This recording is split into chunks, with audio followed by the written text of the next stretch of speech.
Bismillahirrahmanirrahim. Assalamualaikum warahmatullahi wabarakatuh. Waalaikumsalam. Alhamdulillahirabbil alamin wassalatu wassalamu ala asyrafil anbiya wal mursalin ala habibina wa syafina wa syafil muzunibin wa maulana Muhammad wa ala alihi washabihi ajmain amma ba'du. Dan gula petih bahas pansenapan kajian. Insyaallah kajian saya pertama kali toh kajian tentang fikih. Kajian tentang fikih kadin toh dan gula bekal Abu Dhabu sarang beliau Agus Abdul Kiram. Yang dalam pembahasan saya pertama kali toh dan gula sarang kakak ketia bahas pansenapan kejadian biasa terjadi neng kalangan masyarakat. Yang pertama diantara kali toh sudah lumrah di kalangan masyarakat terjadi pembelian sepeda motor tanpa BPKB. Entah sepeda motor ki buru kadisah dari kredit macet atau sepeda motor dari hasil curian pada tahun ini. Katinapa hukum jual beli motor bodong segala pada tahun ini napa nega hasil curian atau hasil dari kredit macet. Cuman sejelas hubung BPKB. Nah, secara fikih katinapa? Bismillahirrahmanirrahim. Sebenarnya dalam hukum fikih khusus sebab jual beli babe itu ada syarat, ada rukun. Artinya pertama kita harus memenuhi rukun. Berarti di sini kita bahas apa saja rukun-rukunnya B.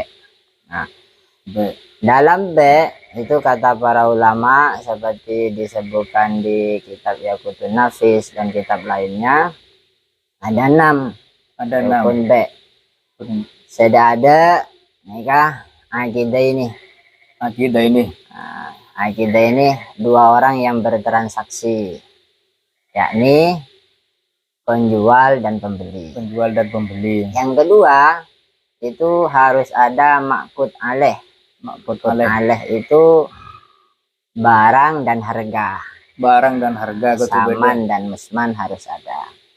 Kemudian yang terakhir itu siwat. Siwat itu isinya 2, ijab dan qabul. Kemudian serah terima. Setelah 6 nikah terpenuhi, maka kita harus lihat lagi masing-masing rukun itu kan punya syarat. Nah, di sini kita membahas tentang yang dipermasalahkan itu ma'qud alaih atau komoditi barang yang diperjualbelikan. Barangnya. Di sini barangnya kan sepeda motor atau yang lainnya. Memang masyarakat itu entah mungkin alasannya pengen gaya tapi dana tidak ada. Nah, atau mungkin karena ingin sepeda yang layak tapi dananya juga kurang. Entah Raja pengatero. Tapi sejelas nih banyak. Termasuk masyarakat sekitar banyak. Jadi sangat perlu kawan ini.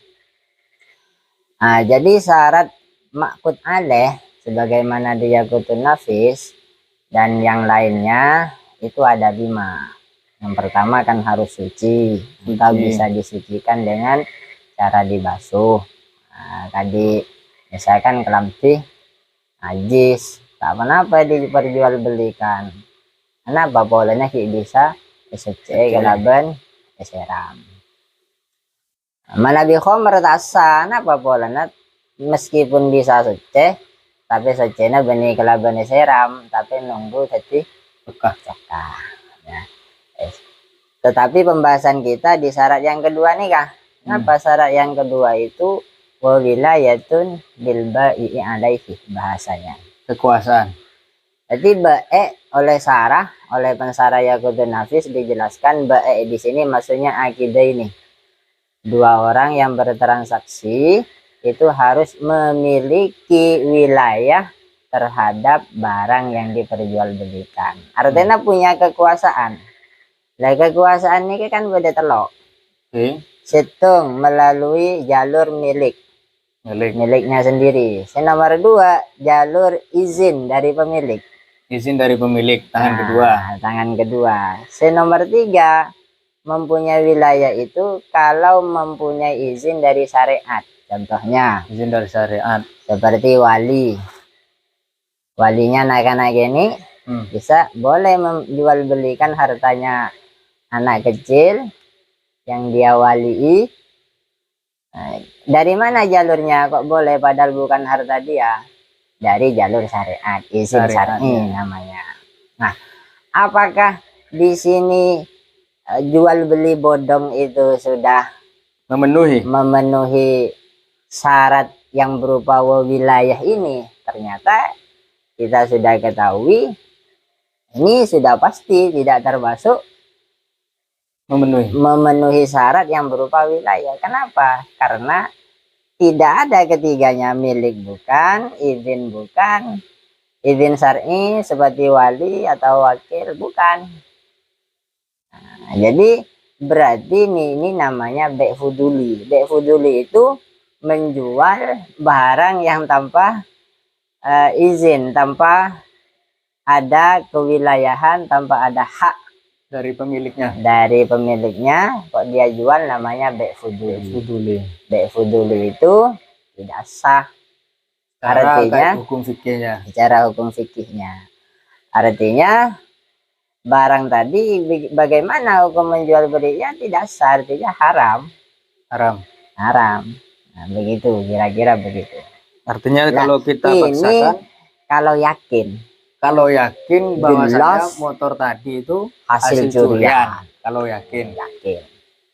Tetapi kan ada kalanya sepeda bodong itu artinya tanpa STNK ya, tanpa BPKB. Nah, itu biasanya satu memang curian, yang kedua kredit macet kemudian diambil oleh pihak dekolektor. Nah, atau dealer lah, pihak ketiga. Kemudian dijual lagi sehingga tidak ada BPKB-nya. Dan sekarang tidak jelas, ini mau beli gak ada BPKB-nya, gak jelas ini boleh apa tidak. Nah, maka sebagaimana dikatakan di kitab Fathul Mu'in dan juga di Anatul Talibin, al-ibrah fil uqud itu bima fi nafsil amri. Itu kaidahnya. Yang dipandang di dalam akad muamalah, bukan ibadah. Muamalah. Nah, itu adalah kenyataan yang terlihat. Bukan kenyataan hakikatnya barang itu. Bukan perasaan kita, bukan keyakinan kita. Semisal kita meyakini bahwa ini halal, bukan curian, tetapi kenyataannya curian. Maka gimana? Maka secara zahir ini tetap haram kan? Secara batin haram. Nah, cuman begini, sebagaimana dijelaskan tadi, jika misalkan kita mengambil atau membeli barang yang kita sangka atau yakini itu halal, atau kita sangka itu halal, ternyata kok haram. Nah, ternyata kok haram, maka dilihat kalau si penjual orang saat jual gelek secara zahir itu orang bagus, maka neng akhirat atau neng dunia, apa boleh neng dunia, neng akhirat itu pun tidak disiksa. Yang membeli, bukan yang menjual. Yang menjual jelas. Yang ini kan yang dibahas yang membeli. Nah, maka kalau secara zahir misalkan apa jarang maksiat lah, vejeng penare, kelakuannya bagus penare. Nah, kemudian kita sangka barang itu memang keyakinan kita atau dugaan kuat kita itu halal. Nah, misalkan kredit macet. Kalau kredit macet itu kan halal kan, dia hasil beli. Halal. Nah, halal. Hasil beli. Maka kata ulama ya jual belinya sah dan di akhirat tidak dipertanggungjawabkan.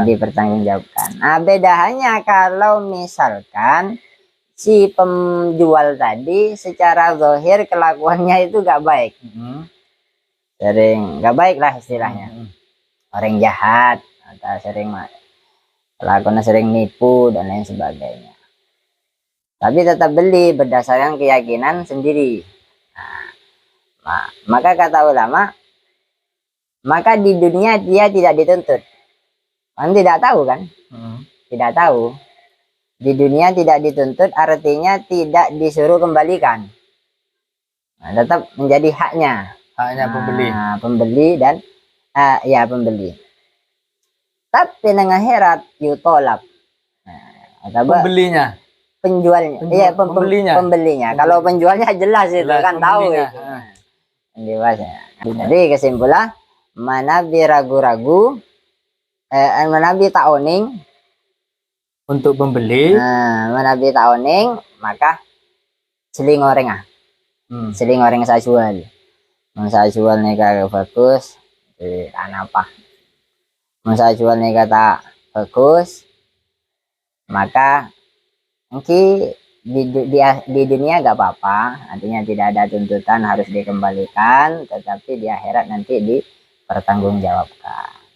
Kenapa kok bisa begitu? Karena dia sembrono. Udah tahu orangnya seperti itu kok tidak menerima. Terus jadi intinya ketika beda orang meleh sepeda bodong, anggap kalau sepeda bodong, maka jeling penjualnya berarti penjualah bagus apa tidak secara urfinas kelakuan. Ketika seumpamana secara urfinas orang ini kebecek, meskipun sepeda ini tidak ada BPKB-nya, tidak pembeli aman posisinya. Aman. Ketika ternyata secara urfinas penjual itu secara kelakuan penyanda maksiat ya, berarti pembeli di akhirat dituntut meskipun keasliannya sepeda ini tidak tahu curian atau kredit macet. Tapi yang ini pada hakikatnya curian ya. Pada hakikatnya simpelnya bagi kita semelia sepeda tanpa BPKB karena lakar memang murni semua mereka owning sepeda ini kecil negatif apa cukup secara keyakinan penjualnya ini kena napah keseharian mulakar sampean di aslinya dari sisi fikih. Nah dosen apa bunten pakin akhirat komna bunten. Nah cukup jeling penjual nega secara urfinas umum manusia orang saya nah bunten.